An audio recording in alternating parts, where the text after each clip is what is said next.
Fa eo amin'ny tontolon'ny fampianarana indray kosa raha dia netomboka io maraina io etsy amin'ny Alliance Française Andavamamba ny salon des étudiants andiany fahadimy izay karakarainy Novy Information manana ny tanjona kendreny moa ny Novy Information anatin'ity hetsika ity. Mpianatra manodidina 7,000 eo no endrasany Novy Information pikarakara ilay hetsika mamaim-pona salon des étudiants andiany fahadimy izay nisokatra io maraina tetsy amin'ny Alliance Française d'Antananarivo etsy Andavamamba. Sekoly ambony tsy miankina misy 20 kosa no mandray anjara amin'ity hetsika ity. Tanjona napetraka ny fanampianareo mpianatra isafidy ny lalam-pampianarana mety aminy.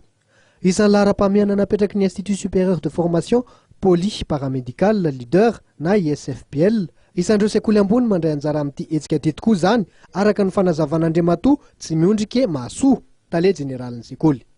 No tena hoe mampiavaka be moa tsy dia misy mitovitovy ihany samby institut fa kosa mampiavaka anay kely dia zao ny mpianatra zany ato aminay dia pratika zany hoe pratika ny tena betsaka an'izy zany hoe misehatra ny asa zany rehefa tonga amin'ny orinasa izy tsy dia hoe manasarotra azy zany ny eo amin'ny resaka asa fa ho manaraka an'izay koa ny fitaizana ny ankizy zany tsy beazina fotsiny izy fa beazina koa izy ara-moraly zany hoe misy fampianarana fanabeazana ireo mpianatra ireo rehefa mivoaka amin'ny sekoly mba hay hiaina ao anatina sehatry ny asa sy amin'ny tontolo izay misy rehetra.